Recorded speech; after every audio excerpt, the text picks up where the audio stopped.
So let's talk about other differential stains now that you need to know.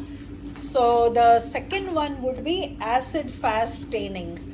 Acid-fast staining is a very particular type of bacteria.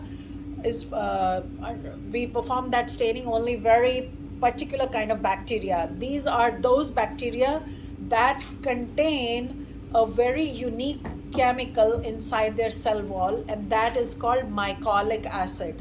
Okay, so they do have peptidoglycan also, but apart from that they have a very thick waxy layer in their cell wall, and that is called mycolic acid. So there are the bacteria that contains mycolic acid, they are called mycobacterium. So in the lab we use mycobacterium smegmatis. You made a smear of it and then you perform the acid fast staining technique. Again, here you are supposed to know the primary stain, which is the carbol fusion. Okay, and because carbol fusion, it's not easy for the carbol fusion to enter inside the thick mycolic acid wall. That's why it is very important that we use the steam. Okay, so here what we do is we use a water bath kind of thing, and when kind of arrangement, and we keep our slide over that water bath, and when steam starts to appear, that's when we stain the slide with carbol fusion, and we keep it like that for 5 minutes, and we keep putting the carbol fusion so that it doesn't dry, and this helps the carbol fusion enter the thick waxy layer because the wax kind of melts in that heat. Okay, so carbol fusion is your primary stain here. So after you stain it with carbol fusion, you wash it with acid alcohol. Okay, so we use acid alcohol here as a decolorizer. So after acid alcohol decolorizes it, then we have to use a counter stain, which in this case is methylene blue.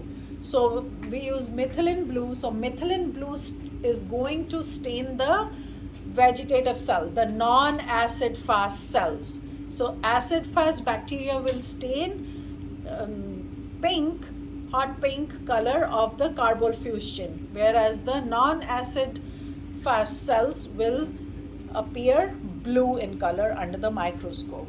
Okay, then now we are ready to talk about a very unique stain called endospore stain. This is also a differential staining.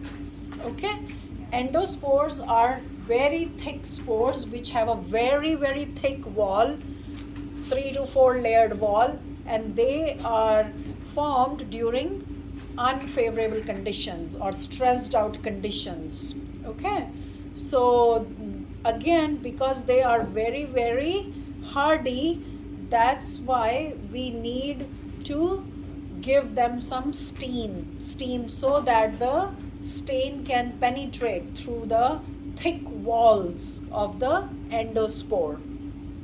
Now endospores are formed only in 2 genera of bacteria, and they are called Bacillus and Clostridium. So in our lab we used Bacillus cereus. So again, in order to stain, we are going to use a series of stains. The primary stain that we used is called malachite green. Okay, so we again stain it on a water bath, and the steam is going to help the malachite green to enter the thick wall of the endospore. After that, we are going to rinse the slide with water. So water is a decolorizer here. Okay, no special chemical, but just water. So after we use water, we are going to use a counter stain which is called safranin for 1 minute, and safranin is going to stain the vegetative cells, meaning the non-endospore cells, whereas the endospores will appear green in color because they take the malachite green stain. Okay, with this we end the differential staining procedure.